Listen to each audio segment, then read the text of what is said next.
Hello friends, हाजिर हैं एक और नई वीडियो के साथ में। तो श्रीमद् भागवतम हमने शुरू कर रखी है, उसी को आगे लेकर चलते हैं। चलिए शुरू करते हैं। श्रीमद् भागवतम महापुराण की महिमा अनंत है। इसके महात्म्य का वर्णन स्कंद पुराण के नागरखंड में विस्तार से मिलता है। यह कथा जीवों को भागवत श्रवण की महानता समझाने के लिए कही गई है। इस कथा में अनेक पात्रों की कथाएं जुड़ी हुई हैं, जो हमें सिखाती हैं कि श्रीमद् भागवतम का पाठ और श्रवण कैसे जीव को मोक्ष दिला सकता है। नैमिषारण्य में ऋषियों का प्रश्न। नैमिषारण्य तीर्थ में एक बार 88,000 ऋषि मुनि एकत्रित हुए और सूत जी से प्रश्न किया, हे सूत जी, इस कलयुग में कौन सा साधन जीवों के कल्याण के लिए सर्वोत्तम है? ऐसा कौन सा मार्ग है जिससे मनुष्य पापों से मुक्त होकर के भगवान के चरणों की शरण में जा सके? सूत जी ने कहा, हे ऋषियों, इस संसार में श्रीमद् भागवत महापुराण ही वह दिव्य ग्रंथ है जो जीव को भवसागर से पार कराता है। इसके श्रवण मात्र से सारे पाप नष्ट हो जाते हैं। इसकी महिमा को समझने के लिए मैं तुम्हें एक कथा सुनाता हूँ। भद्रावती नगरी में अटल ब्राह्मण और उसका पुत्र भवभूति। भद्रावती नामक नगर में अटल नामक एक ब्राह्मण रहता था। वह बहुत ही धार्मिक, सत्यनिष्ठ और भागवत भक्त था।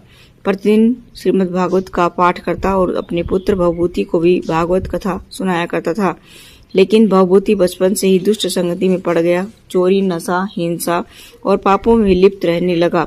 उसके कुकर्मों से दुखी होकर अटल ब्राह्मण ने उसे घर से निकाल दिया। भवभूति जंगलों में भटकते भटकते चोरों के गिरोह में शामिल हो गया और लूटपाट करने लगा। भवभूति का मृत्युलोक और यमलोक यात्रा। एक दिन राजा के सैनिकों ने भवभूति को चोरी करते हुए पकड़ लिया और मृत्युदंड दे दिया।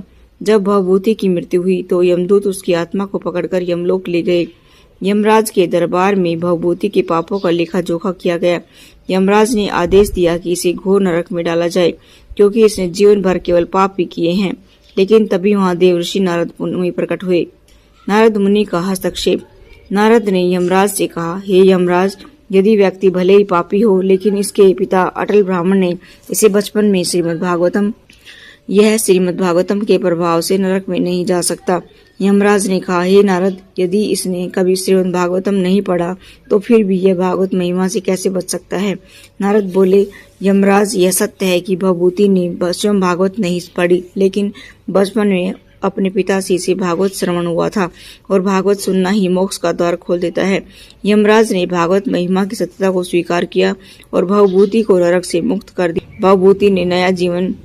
नारद जी के आशीर्वाद से भवभूति ने नया जीवन पाया और संत बनकर संकीर्तन करने लगा। अंत में वह हरिनाम जपते जपते श्री कृष्ण के धाम पहुंच गया। भागवत श्रवण की महिमा। सूत जी ने कहा कि जो व्यक्ति श्रीमद् भागवतम की कथा सुनता है, वह चाहे कितना ही पापी क्यों न हो, वह भवसागर से पार हो जाता है। भागवत स्वयं भगवान श्री कृष्ण का स्वरूप है।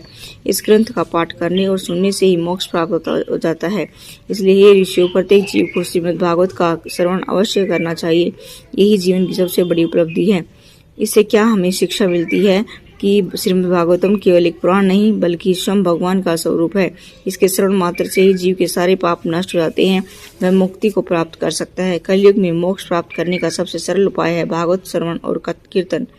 आज के लिए इतना ही। आपको मेरी वीडियो पसंद आती है तो वीडियो को लाइक जरूर करें गाइज, और चैनल को जरूर सब्सक्राइब करें, और एक लाइक तो बनता है। Thanks for watching.